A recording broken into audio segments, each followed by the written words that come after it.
Sveiki, mėlyjei Forex prekiautojai, spekuliantas.com lankytojai. Sveikinu apsilankius mūsų portale ir kviečiu žiūrėti šį video, apie ką mes kalbėsime. Na, iš pradžių pažiūrėkime apklausos rezultatus. Ši apklausa buvo daroma mūsų portale spekuliantas.com ir nepaslaptis, mūsų skaitytojai yra paprasti žmonės, ne kažkokie elitiniai traderiai. Ne patys geriausi, sakykime taip, žanro atstovai, žodžiu, paprasti žmonės tokie kaip mes su jumis. Ir buvo tokia apklausa labai paprasta, kiek jūs sudeginote pinigų 18 metais. Na ir verta atsižvelgti, kad balsavo apie 100 žmonių, pakankamai, kad išvesti šiokią tokią statistiką. Ir ką mes matome? Rezultatai prieš jūs, aišku, kažkas galbūt balsavo juokais, bet bendrai iš esmės aš galvoju, kad rezultatas, kuris surinko daugiausiai balsų, tai yra 2 rezultatai, sudeginta iki $100 ir nuo 100 iki 1000. Manau, kad tai visai logiškas ir adekvatus rezultatas, todėl manau, kad jis toks panašus iš tikrųjų ir yra. Na, o čia kur sudeginta daugiau $100 000, manau, kažkas tiesiog juokais atsakė. Jeigu čia būtų buvęs $1 000 000, turbūt būtų 1 000 000 ir paspaudę. Todėl vidutiniškai pralaimima Forex rinkoje štai tokios sumos nuo 100 iki 1000 ir iki 100. Atrodytų sumos kaip ir nedidelės, na aišku, kaip kam čia, bet realybė tokia. Tiek žmonės vidutiniškai pralaimi ir dažniausiai iš Forex išeina. Aišku, yra tokios Forex kompanijos, aš jų garsiai nevardinsiu, nes mane į teismą dar paduos, pas kurias apskritai minimalus depozitas yra $2000. Tai yra viskas daroma specialiai, kad kiek galima iš kliento nugręžti pinigų. Štai visai neseniai man parašė moteris, kurią mikliai sumaustė aferistai, kurie skambino telefonu ir siūlo aukso kalnus investuojant, prekiaujant. Va, ir gaila jį neparašė, kokia ten buvo kontora, bet čia, manau, nėra labai svarbu, jų pavadinimų yra šimtai, kažką apgauna, bankrutuoja, likviduojasi, vėl atsidaro ir taip toliau. O schema labai paprasta. Užkabina žmogų nuo mažų sumų, tarkime 150 eurų, 100 eurų. Ji neva prekiauja biržoje kabutėse, tos kompanijos atstovams padedant, o jie jai rodo kabutėse stulbinančius jos rezultatus, kaip neva didėja jos sąskaita. Taip, kuri tikrai yra nereali. Ir paskui, kai suma pasidaro jau nemenka ir moteriškė sugalvoja nusiimti pinigus, jai pradeda pudrinti smegenis, kad kabutėse dėl finansinio portfelio palūkanų padidėjimo pinigų nusimti kol kas negalima, o reikia įnešti dar daugiau pinigų. Ir tokiu būdu klientas yra melžiamas, kol neatsisveikina su visomis savo santaupomis, būtais ir panašiai. Na, bet čia jau kalba ne apie tipinį brokerį, o čia paprasčiausia sukčių kontora, kurios įkyriai skambina mums visiems, kas turi mūsų duomenis, kas kažkada domėjosi finansais ir tokiu būdu bando maustyti ir mausto žmonės. Todėl būkite atsargus. Na, mes kiek nukrypome, grįžkime prie temos. Taigi žmonės praranda pinigus ir šiandien norėčiau su jumis pakalbėti apie tai, ką mes su tuo galime padaryti. Variantų iš tiesų čia gali būti labai daug. Aš galėčiau nuobodžiai pasakoti apie optimaliąją F, apie psichologijos svarbumą, kad reikia užsirašyti kiekvieną sandorį, taip. Na, tikiuosi jūs ir taip tą darote. Žodžiu, galima būtų aptarinėti įvairiausius dalykus, kadangi tą leidžia mūsų šiandieninis temos pavadinimas. Bet aš nusprendžiau pakalbėti apie tai, kas angliškai vadinama edge. Lietuviškai išverst nėra čia taip paprasta, vertėjas verčia kaip akmenis kalno viršūnė, bet mūsų temos prasme teisingiausias vertimas, mano nuomonė, būtų pranašumas. Taip, kurį turint, jūs anksčiau ar vėliau sugebėsite išeiti į pliusą ir be abejo pasiekti teigiamo stabilumo. Žodžiu, pranašumas prieš rinką. Ir apie ką mes šiandien kalbėsime? Mes kalbėsime apie konkrečius būdus, konkrečius metodus, įvairias paslaptėlės, technikas, žodžiu, tuos dalykėlius, kurie jums šitą edge ir suteiks. Kalbėsime sutrauktai, kadangi informacijos iš tikrųjų bus daug, todėl nusiteikite skirti tam laiko, įsitaisykite patogiau. Ir čia apie kiekvieną tokių metodų iš tikrųjų galima parašyti ir po atskirą straipsnį, ir padaryti video ir taip toliau. Todėl mes kalbėsime santraukomis, glaustai. Ir jeigu iš to jums gims kažkokios idėjos, tai labai gerai jūs tai užsirašykite, patys vėliau apmastykite, tai bus labai geras dalykas. Be abejo, reiks bandyti, testuoti ir tikslas yra sukurti savo pranašumą prieš rinką. Taigi pradėkime. Stopai lydint sandorį. Taip, kokie turi būti stopai? Turiu pasakyti, kad aš anksčiau ilgą laiką buvau trumpų stopų fanatas. Taip, tai yra mažas stopas vos ir jeigu rinka jo neužkabino, tai kaina, jeigu jau varo, tai varo. Na, o jeigu stopas pagautas, tai visai nedidelis. Bet bendrai tiek iš savo prekybos, tiek analizuojant kitų traderių, iš traderių interviu, aš vėliau priejau išvados, kad optimalus stopo dydis turi būti toje vietoje, kurioje jau bus aišku, kad mes buvome neteisūs. Žodžiu, stopas ne 2 kartus ar 3 kartus mažesnis už take profitą, ne 50 punktų, ne 70 punktų, ne 1%, rinka iš tikrųjų yra vis vien, ką jūs ten suskaičiavot. Iš tikrųjų neblogas variantas stopą skaičiuoti pagal einamąjį volatilumą, tai yra pagal ATR, 2 ATR, 3 ATR, bet idealiai tą reikia susėti su einamąją situaciją. Taip, tai yra žiūrėti, ar yra ten kažkoks ekstremumas, ar yra netoliesi lygis. Jeigu jūs prekiaujate pagal indikatorius, tai kur bus aišku, kad jūsų kainos atšokimas nuo Bollingerio bangos neatidirbo. Taip? Na, apie ATR pas mus yra straipsnis, kaip skaičiuoti. Kas nežino, rekomenduoju išmokti, tikrai geras dalykas skaičiuoti stopus. Sekantis momentas tai stopai pagal laiką. Įeinate į sandorį ir praeina, tarkime, keletas dienų. Ir čia reiktų susimastyti, iš kur jūs ištraukėt, kad rinka atsimena jūsų sandorį ir atsimena, kad ten buvo kažkoks pinbaras ar koks kitas signalas. Tikėtina, kad rinka jau seniausiai atidirbo šią informaciją ir juda toliau, o jūs kažko laukiate. Todėl šioje vietoje reiktų pasižiūrėti į savo strategiją ir pagalvoti, kaip galima prie jos pritaikyti išėjimą pagal laiką. Tai yra žiūrėti reikia, per kiek signalas tampa neaktualus, arba bandyti išeiti iš rinkos po N žvakių. Na, yra tokia standartinė taisyklė, po 5 žvakių, apie tai irgi yra straipsnis. Jeigu po signalo praėjo 5 žvakės ir rinka niekur nenuėjo, tikėtina, kad geriau išeiti iš tokio sandorio, geriau fiksuoti mažą nuostolį ar mažą pliusą ir ieškoti kitų įėjimų. Aišku, 5 žvakės tai yra universali taisyklė, ją galima modifikuoti pagal savo strategiją. Žodžiu, aš siūlau tai kaip metodą, kad jūs pagalvotumėt, galbūt jis tiks dabartiniai jūsų strategijai. Važiuojam toliau. Ir šiek tiek apie kapitalo valdymą. Žinote, aš nesu toks protingas, kad labai gilintis į visokias optimaliasias F. Man geriausiai tinka rizika procentas nuo depozito. Pas tą patį Larry Williamsą knygoje yra didžiulis skyrius apie optimaliąją F, o pabaigoje jis prieina išvados, kad vis tik geriausiai naudoti paprastą banalų rizikos procentą sandoriui nuo depozito.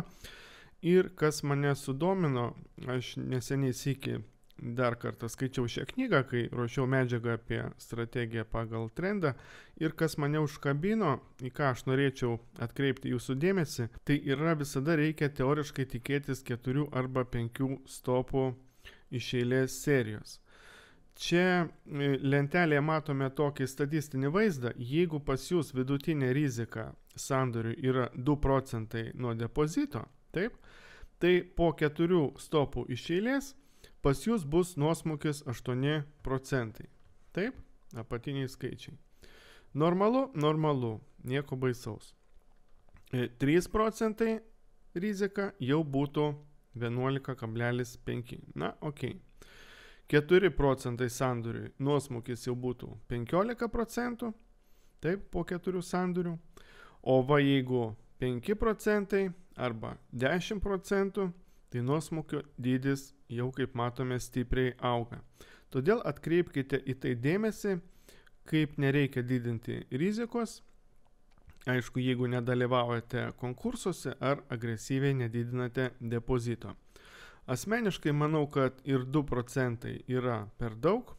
Kodėl? Todėl, kad 4 stopai iš eilės tai nėra jokia sensacija, gali būti ir 10 stopų iš eilės, gali būti ir 15. Naujokai beje nustoja prekiauti strategiją, kai gauna 3 stopus iš eilės. Tokia yra statistinė aksioma.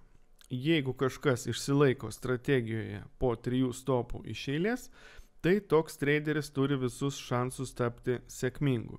Todėl, kad jis jau nėra kvailas ir supranta, kad to išvengti neįmanoma.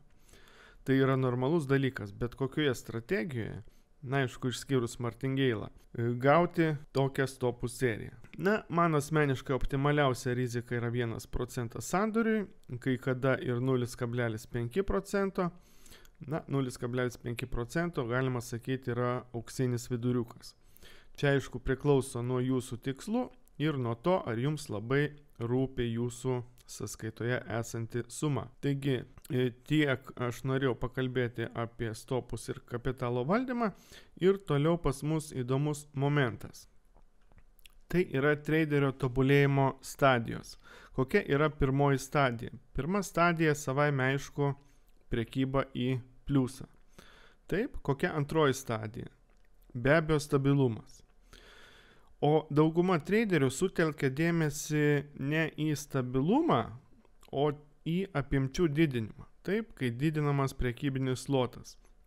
Tai yra, pas juos atsiranda keletas sandorių į pliusą, nedaug, tarkime, visą savaitę jie prekiauja į pliusą ir jie trumpam pasijaučia rinkos rykliais ir pradeda didinti lotą, didinti apimtį, nors pas juos dar nėra stabilumo.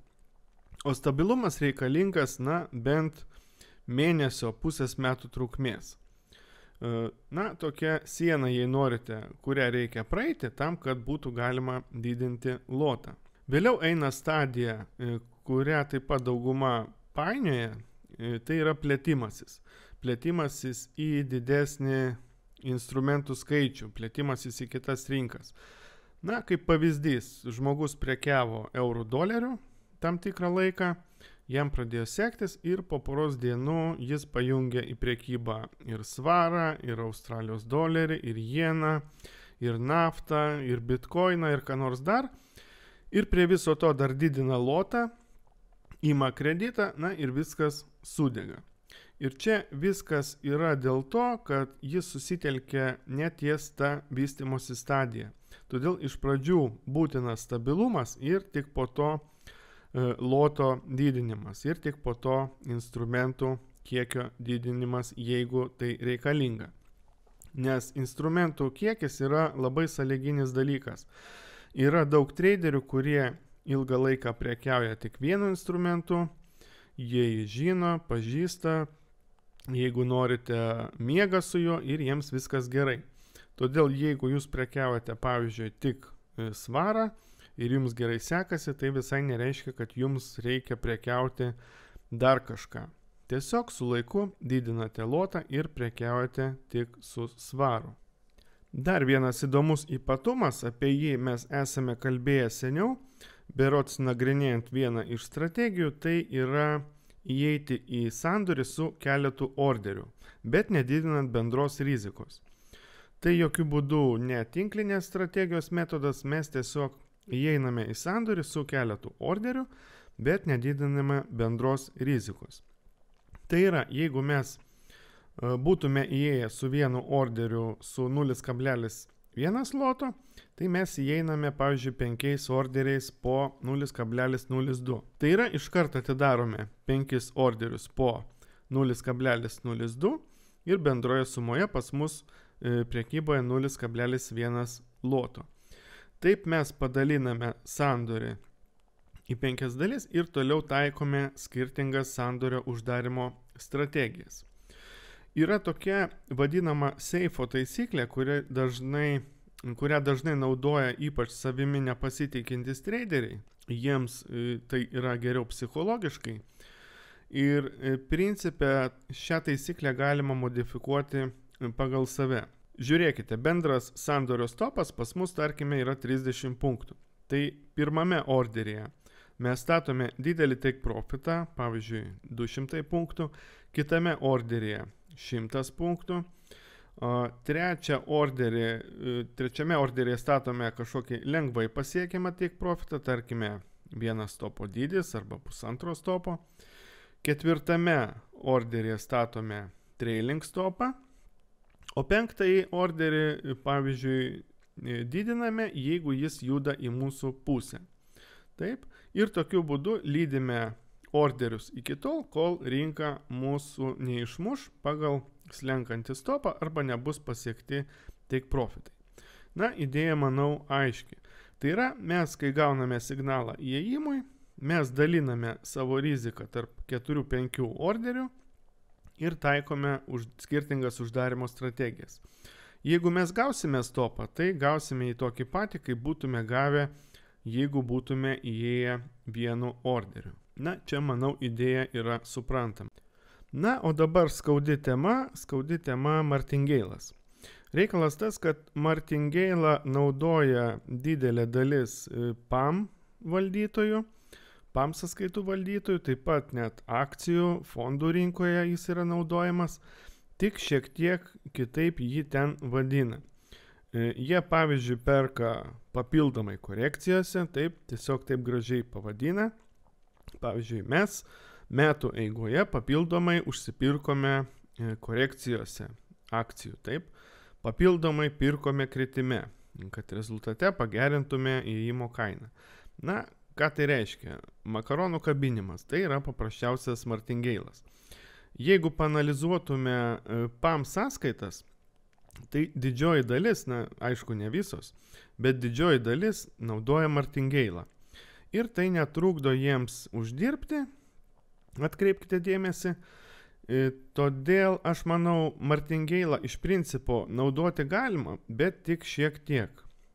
Na, pas mus yra straipsnis portale, berods vadinasi Saugus Martingeilas rankinėse prekybos sistemose.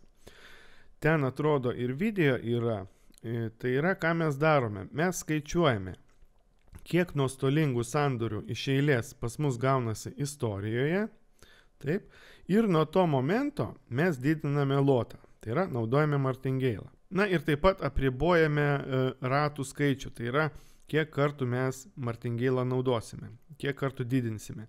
Jeigu pas mus istorijoje gaunasi daugiausiai 6 stopai iš eilės, kaip pavyzdys, tai kai mes gauname pirmą stopą, ok, antrą gauname ok, trečią, ketvirtą mes galime atsidaryti su padidintų lotų, tarkime, 30% arba 50% didesnį.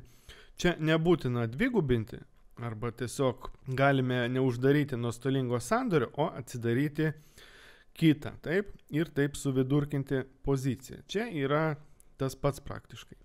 Tai yra neagresyviai naudoti Martingeilą ir nepersistengti, su saiku be abejo naudoti galima. Jeigu didžioji dalis PAM valdytojų naudoja tokį metodą ir sėkmingai iš to uždirba, tai kuo mes blogesni. Tai štai toks ypatumas, kurį labai daug kas naudoja, visi jį keikia, bet dauguma naudoja ir nieko su tuo nepadarysi. Tokia yra rinkos prigimtis. Keistas patarimas, rečiau atidarinėkite sandorius. Aš nepamenu, iš kokio straipsnio paimta, tarp senovės samurajų Japonijoje pirma, ko juos mokino daryti, tai kuo rečiau traukti kardą. Tai yra, juos mokė, kad kardą išsitraukti reikia tik pačiose kraštutinėse situacijose, kai jau to išvengti neįmanoma, kai negalima pasielgti kitų būdų. Skirtingai nei mes su jumis mėgstame veiksmą, nes mus visą laiką mokė skirtingai. Tai yra, be veiksmo nebus rezultato. Taip? Jeigu neiti į darbą ir nieko nedaryti, nebus pinigų. Kad būtų pinigai, reikia kažką veikti, kažko imtis. Jeigu aš nieko nedarau, aš nieko ir negaunu. Žodžiu, pas mus yra suformuota tokia logika. Ja labai sunku išmušti iš galvos, bet įmanoma. Ir jeigu jūs žiūrite į grafiką, tikėdamiesi surasti momentą, kur galima būtų įeiti, tai ne, geriau neįvykusi kova, nei bet kokia. Todėl patys geriausi sandoriai yra tie, kurių jūs negalite neatidaryti. Tai yra tie, kurie matomi akivaizdžiai. Skalpingo mėgėjus tai ypatingai liečia, nes jie dažnai mato sandorius, kurių nėra. Ir dar vienas įdomus momentas, kada įeiti ir į kokią rinką įeiti. Įeiti verta tada, kai rinkoje yra volatilumas. Taip, nes volatilumas yra iš tikrųjų mūsų pelnas. Be volatilumo mirusioje rinkoje veikti nėra ko, nes jeigu rinka juda šonu, horizontaliai, velniai žino kur, tai velniai žino, kur gali nueiti ir mūsų sandoris. Atitinkamai, jeigu nėra judesio, nėra ko rinkoje ir veikti. Ir dar yra viena technika susijusi su šiuo punktu, tai treniruoti savo kantrybę. O būtent, įeiti į sandorį po 10 minučių pauzės. Tai yra, jūs pamatėte signalą ir pas jūs jau rankos niešti. Taip, jūs jau apskaičiavote lotą, pasiruošėte, palaukite 10 minučių. Aišku, tai galioja aukštesniems laiko intervalams nuo H1 ir aukštesniems. Laukite 10 minučių. Galima paimti timerį telefone pasistatyti ir stebėkite rinką. Laukite. Tai vadinasi strateginė kantrybė. Jennifer Roberts, tokia menų istorijos profesorė iš Harvardo universiteto, savo studentus mokino panašiu būdu. Pavyzdžiui, duodavo užduotį parašyti tyriamąjį darbą apie kažkokį paveikslą. Ir pirmas dalykas, ko jie reikalavo iš studentų, tai praleisti pirmas 3 valandas stebint tą meno kūrinį. Ir dėstytoja aiškino tokį reikalavimą tuo, kad studentams būtų atblokuojama kantrybės jėga ir jie vėliau žymiai geriau galėdavo įsigilinti į tuos darbus. Ką tas duoda mums? Visų pirma, mums leis ataušti, galimai leis pažvelgti į grafiką blaivesnėmis akimis ir galimai rezultate tiesiog netidaryti tokio sandorio. Tokio patarimo esmė yra ta, kad pas jūs būtų mažiau impulsyvesnių sandorių. Ir dar vienas patarimas susijęs su šiuo slaidu apie stopo naudojimą, o būtent kaip naujokams per smegenis labai stipriai duoda stopai. Ir tai ypač aktualu tiems, kas pradėjo Forex priekybą visai neseniai ir kankinasi su pelningumu. Taigi, jeigu priekybos dieną buvo pagautas stopas, viskas, tą dieną mes neprekiaujame. Pagavote stopą, viskas, uždarote terminalą, einate užsiimti savais reikalais. Analogiškai, jeigu per vieną dieną buvo gauti 3 take profitai, reiškia viskas, tą dieną mes taip pat priekybą baigiame. Kodėl taip reikia? Todėl, kad stopas trenkia naujokams per smegenis, jie nori atsilošti, atsiranda pyktis ir panašiai. O 3 take profitai duoda mums euforiją, kuri yra nereikalinga. Mes pasijuntame rinkos šeimininkais, pasaulio valdovais ir taip pat tas nieko gero neduoda. Pradedame per daug pasitikėti savimi ir atitinkamai darome klaidas. Patikėkite, pradiniuose etapuose šis patarimas labai geras. Beje, net ir nepradiniuose. Kiek pamenu, pas Aleksandrą Elderį knygoje buvo pavyzdys, kur reikėjo jam iš ryto atsidaryti vieną sandorį, taip, uždirbti ir eiti žaisti golfą. O jis prekiavo visą dieną ir degino pinigus. Ir aš kažkuriame interviu esu girdėjęs, nepamenu kokiame, kad buvo vykdoma prekyba tokiu būdu, sudaromi 2 sandoriai ir uždaromas terminalas tai dienai. Na, mes judame toliau. Dar vienas įdomus patarimas, tai greičiau išeikite iš nuostolingų sandorių. Aš esu stebėjęs statistiką iš įvairių brokerių ir vienu metu Forex Daily portale buvo viešai publikuota medžiaga iš vieno brokerio ir ten buvo atvirų nuostolingų pozicijų skaičius, kuris viršijo daugiau kaip 7 kartus atidarytų pelningų pozicijų skaičių. Tai yra, buvo paimtos 1000 traderių pozicijos ir iš jų matyti, kad nuostolingi orderiai keletą kartų viršė pelningus. Ir dėmesio, vidutinė nuostolinga pozicija buvo laikoma 4 kartus ilgiau nei vidutinė pelninga. Todėl stenkitės neatsidurti šioje statistikoje ir ilgiau išlikti pelningose pozicijose, leisdami pelnui augti ir greičiau išeikite iš nuostolingų. Ir čia galima net savo į strategiją įsivesti tokią taisyklę, kad pelningame sandorėje prasilaikyti bent 10 žvakių, o iš nuostolingos stengtis išeiti, na, tarkime, po 5 žvakių. Aišku, skirtingose strategijose tai bus skirtingas santykis ir čia jau reiks pagalvoti jums patiems, bet tokią taisyklę galite savo įsivesti. Testai ir dar kartą testai. Na, čia iš principo kažką pridurti sudėtinga. Testuokite idėjas, testuokite savo strategijas ir svarbiausias dalykas, venkite apgaulingo strategijos pritaikymo savo. Ką tai reiškia? Dažnai būna taip, kad traderiai prekiauja kažkokiame simuliatoriuje, testuoja savo kažkokią sugalvotą idėją ir jiems taip jį patinka, kad jie yra linkę praleisti kai kuriuos neigiamus momentus. Na, pavyzdžiui, atsirado signalas, buvo stopas, bet traderis galvoja, na, čia žvakė maža, tikriausiai nebūtų kaina užkabinus. Ir praleidžia. Na, o čia stopą irgi galbūt reiktų praleisti, nes čia buvo non-farmai. Ir panašiai. Žodžiu, apgaulingai pritaiko savo strategiją, tiki ją ir nors jį reikalauja rimtų korekcijų arba tiesiog yra netinkama. Todėl stenkitės šito vengti, nes gali būti taip, kad jūs kažką iš video sužinojote, protestavote ir jūsų strategijoje jums tai neveikia. Na ir velniop, reikia ieškoti kažko kito ir tos idėjos netaikyti. Ir dar vienas įdomus momentas, pagal kurį su testų pagalba galite atlikti, tai atsekti 20% sandorių, kurie atneša 80% pelno. Būtent atsekti, kas tarp jų bendro ir ties tuo susikoncentruoti, o likusių sandorių tiesiog neatidarinėti. Pavyzdys. Tarkime, prekiaujate pagal price action ir pas jūs arsenale yra pin barai, išorinis baras, vidinis baras ir tarkime modelis bėgiai, taip? Ir testuose arba kažkokioje ilgalaikėje prekybos statistikoje jūs matote, kad jums gerai sekasi prekiauti išorinį barą, taip? O vidinis baras jums dažniausiai atneša nuostolius. Nesiseka jums ir su pin barais. Na, o modelis bėgiai ant nulio. Nei šiaip, nei taip.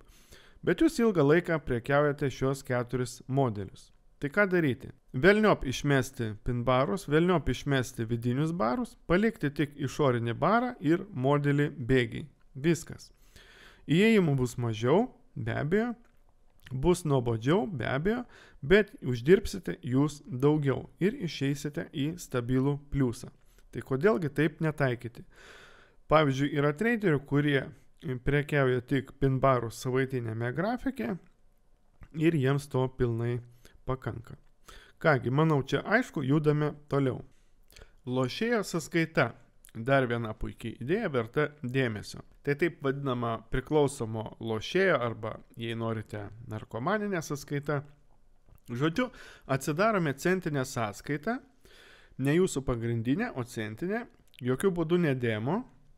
Na, kad pinigai būtų nors ir minimalūs, bet tikri. Ir visus sandorius, kuriuos norite atidaryti, bet kurie neatitinka jūsų strategijos, na arba atitinka, bet sakykime neidealiai. Kažkoks signalas nei šioks, nei toks, na bet norisi atsidaryti. Reiškia, atsidarote jį lošėjo sąskaitoje. O jau pagrindinėje sąskaitoje atidarinėjate idealius sandorius, tokius kaip iš knygos. O jau centinėje sąskaitoje galite leisti savo viską, tiek ir martingeilą bandyti, jei norisi, žodžiu, galite joje išsilieti. Tarkime, ten Trumpas kažką leptelėjo, užsimanėte atidaryti sandorių, žodžiu, leidžiate savo improvizuoti. Nereikia pamiršti, kad visi mes žmonės, todėl tokios idėjos, triukai, kaip seifo taisyklė, kaip šitas būdas, psichologinė prasme yra labai naudingi, nors logiškai jie yra visiškai nereikalingi, bet praktikoje jie naudingi. Nes mes esame žmonės ir psichologija mus veikia, norime to ar ne. Sekantis būdas – 5 kulkos revolveryje. Būdas irgi nukreiptas į psichologiją, kai pas jūs yra galimybė atidaryti tik 5 sandorius per savaitę jūsų pagrindinėje sąskaitoje ir nedaugiau per vieną savaitę. Tai yra, per dieną galima atidaryti 1 ar 2 sandorius. Ir tokiu būdu, ribodami save, jūs to paties rezultato pasiekėte, bet čia jūs atidarinėjate labiau kokybiškus sandorius. Na, skaičius 5, jis nėra kažkoks magiškas, jis yra sąlyginis, priimkite tai kaip idėją ir galite pritaikyti pagal save, pagal savo strategiją. Jeigu prekiaujate, tarkime, skalpingo būdu ir pas jūs kasdien 20-30 sandorių, tai nusistatykite savo, tarkime, 10 arba 12. Žodžiu, čia reikia taikyti pagal savo laiko intervalą, sandorių dažnumą, bet esmė yra tame, kad riboti save ir atidarinėti kokybiškus sandorius. Neįprastas būdas taikyti martingeilą, neįprastas būdas taikyti kriptovaliutą, pamus, investavimą, ta prasme. Žiūrėkite, nuosmukio logika, jeigu taip galima pavadinti, kaip pavyzdys, tarkime pas jūs paleistas koks nors paprasčiausias martingeilinis robotas, tai pats banaliausias, ten koks nors Ilanas, nesvarbu kokios versijos, arba strategija irgi nesvarbu. Ir susiformuoja didelis nuosmukis, tarkime 2-3 dienų eigoje.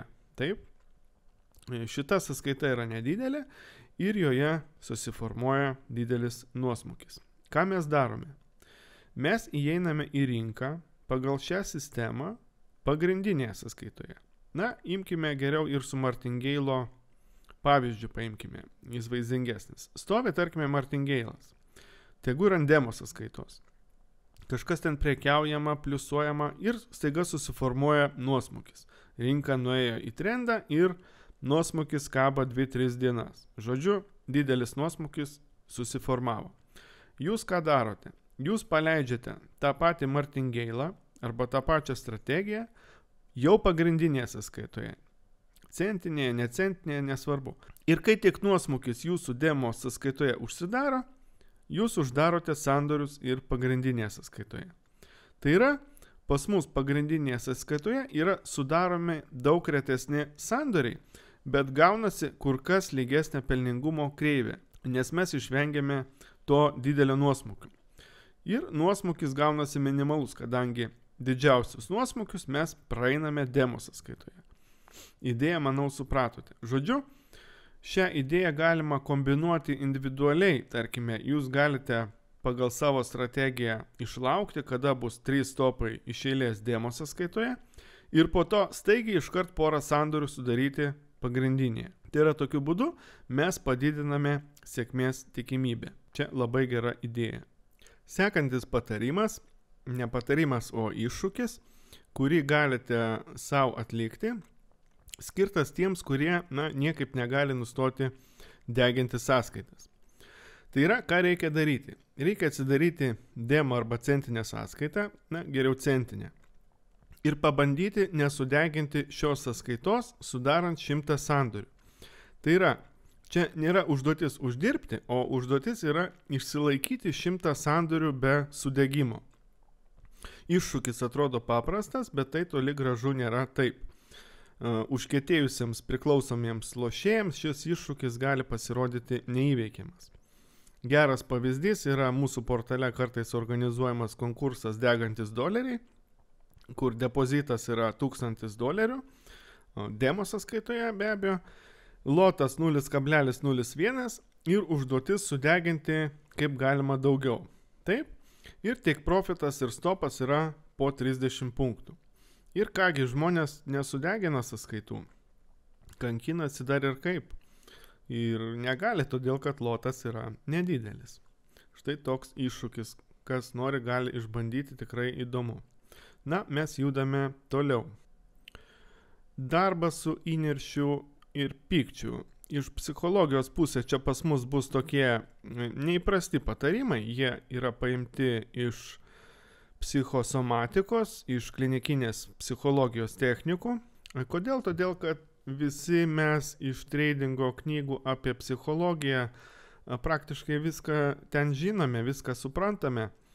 Todėl kažko naujo iš ten vargu ar berasime. Ir čia norėčiau pakalbėti apie tokį momentą, apie kurį iš principo retai kur rašo apie baimę, godumą, taip, o štai apie pyktį nerašo, apie įniršį irgi nerašo. Ir pats populiariausias patarimas, kurį galima sutikti apie įniršį pyktį, tai toks, kad jums jį reikia kažkaip numalšinti, reikia neva pažvelgti į save, stebėti savo įniršį iš šalies. Žodžiu, esmė yra ta, kad tokį jausmą kažkaip tai reikia įveikti. Ne, kaip pavyzdys, kažkas ten mus įžeidė, užmynė ant kojas, o jūs sėdėt ir savo ramiai kartojat. Aš ramus, šitas debilas manęs visai nenervuoja. Taip? Iš tikrųjų, taip daryti yra kenksminga sveikatai. Todėl, ką daryti su įniršiu iš tradingo pusės? Yra 3 pagrindiniai etapai. Pirmasis etapas tai yra emocijų išliejimas, emocijų išmetimas. Kaip tai daroma? Japonijoje yra labai gerai tai panaudojama. Man teko pabuvoti Japonijoje. Ten dažname ofise, kur dirba daug žmonių, japonai labai daug dirba, yra labai organizuoti ir ten patiria didelį stresą, kadangi stengiasi įtikti savo bosui. Ir ten beveik kiekvienoje kompanijoje yra tokie poilsio kambarėliai su bokso maišais. Yra puikus būdas išsilieti. Jeigu, tarkime, supykote dėl stopo, dėl brokerio, dėl metatraderio, ateini iš visų jėgų patranka į kriaušę, emocijas kaip ranka nuima. Patikėkite, tai veikia, japonai tikrai nedurni žmonės. Kam įdomu, Amazoniai, AliExpress yra pirkti tokios stalinės kriaušės. Kainuoja labai nedaug, berods $15, galima nusipirkti ir padaužyti tiesiog nenuėjus nuo stalo.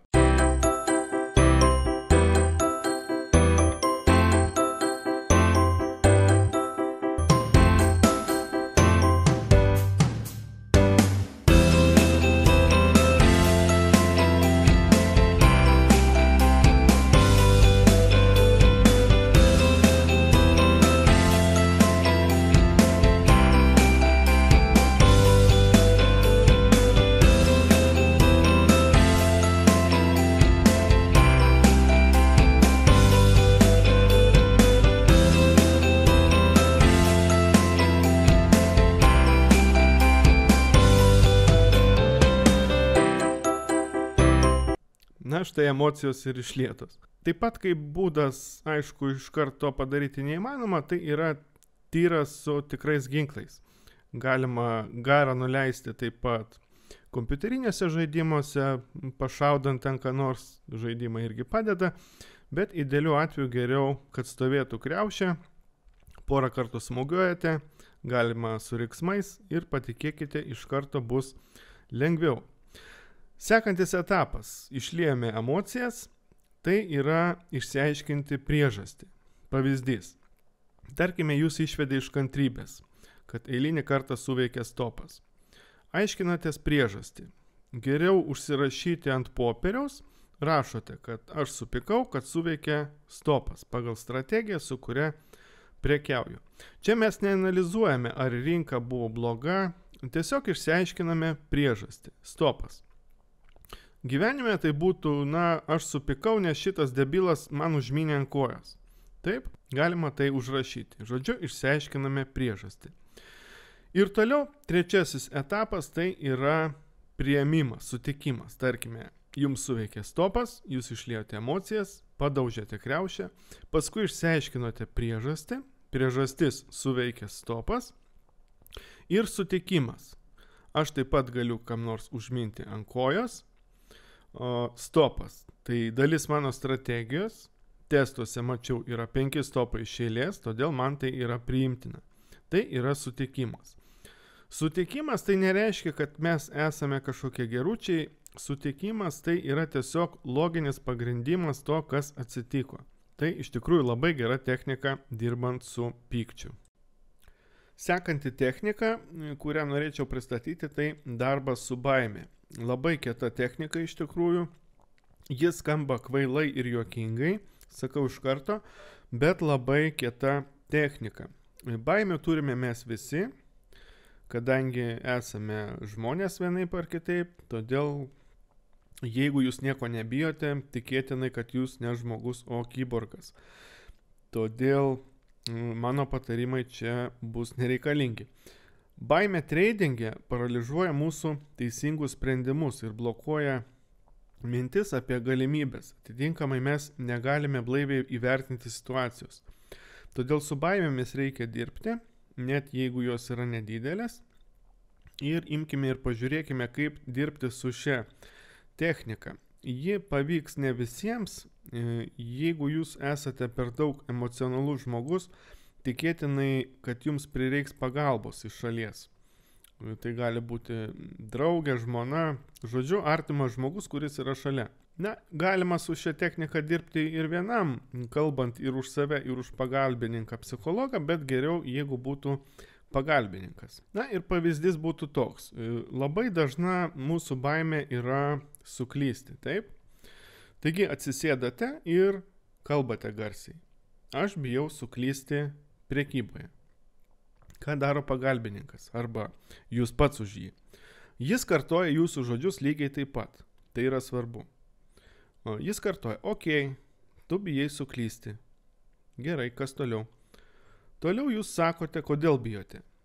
Aš bijau suklysti tradinge, nes tada aš prarasiu pinigus. Jūs arba pagalbininkas sakote, okei, tu bijai suklysti tradinge, nes tu prarasi pinigus. Kas toliau? Ir toliau pas mus tai įvyksta tai, ko bijote. Būtent svarbus momentas, jį reikia įsivaizduoti, kad tai jau įvyko. Jūs bijote neišlaikyti egzaminų, jūs jų neišlaikėte. Jūs bijote prarasti pinigus, jūs juos praradote. Jūs bijote šunų, viskas, šuo prie pat jūsų ir rodo dantis. Jūs sakote, aš bijojau suklysti, sandoris suveikė pagal stopą, aš praradau pinigus. Pagalbininkas arba jūs pats kartuojate. Okei, tu suklydai, sandoris užsidarė pagal stopą, tu praradai pinigus. Kas toliau? O toliau jūs kalbate tai, kas šauna jums į galvą. Vėlgi, tai jūsų baimė, tai jūsų sąmonė. Aš šiek tiek paliūdėjau ir vėl pradėjau sekti rinką. Pagalbininkas sako, okei, tu šiek tiek paliūdėjai ir vėl pradėjai sekti rinką. Kas toliau? Toliau jūs sakote, aš vėl pradėjau sekti rinką ir atidarinėti sandorius. Ir man viskas gerai einasi. Ir kai tik tai jūs prieinate momentą, kai jums viskas gerai, jūs šypsotės, kai baimė nueina ir geriausia net kai juokas suima. Tada reiškia viskas, mes padirbėjome su baime. Iš šono tai atrodo labai kvailai, labai juokingai, bet patikėkite, tai labai gerai veikia ši treniruotė. Čia esmė yra baimės išgyvenimas. Technika yra labai sena, vartojama psichologijoje, patikėkite, ji tikrai veikia. Ir mums liko visai nedaug, keletas momentų ir momentas minimas Marko Douglaso knygoje, tai atsiminti apie sandorių seriją. Visada atsiminti apie sandorių seriją. Nevertinti atskirų sandorių. Atskiro sandorio likimas visada yra atsitiktinis, 50 ant 50, todėl visada reikia prisiminti, apie sandorių seriją ir ją vertinti būtent kaip seriją, o ne atskirus sandorius. Kuo geras yra D1 laiko intervalas, kad tarp sandorių praeina pakankamai laiko tam, kad neatsižvelgti į buvusius sandorius. Na ir paskutinė technika, kurią norėčiau daugeliu rekomenduoti, tai geriausia iš ryto, geriausia iki pusryčių, tačiau galima ir kada išeina. Rašytojams, pavyzdžiui, rekomenduojama tai daryti kiekvieną dieną. Jūs tai galite daryti kartą į mėnesį, pavyzdžiui, arba kas 2 savaitės. Technikos esmė tokia: imate porą popieriaus lapų ir rašote viską, kas jums šauna į galvą. Apie ką dabar galvojate. Neigiamas emocijas, teigiamas, visą tą triukšmą, kuris yra jūsų galvoje, užrašote į lapą. Ir paskui jį suplėšote arba sudeginate. Patikrinta technika, kuri labai gerai išvalo smegenis. Kągi, pas mane tam kartui tiek. Aš tikiuosi, kad šie patarimai, šios technikos, šios idėjos jums tikrai buvo ar bus vertingos. Kai ką gal pritaikysite savo, pabandysite apmastyti, paanalizuoti. Žodžiu, tikrai yra gerų dalykėlių, kurie padės jums, aš neabejoju, kad padės nustoti deginti pinigus. Aš dėkoju jums už dėmesį. Video įrašytas specialiai puslapiui spekuliantas.com. Su jumis buvo Mykolas. Iki susitikimo kitose video pamokose.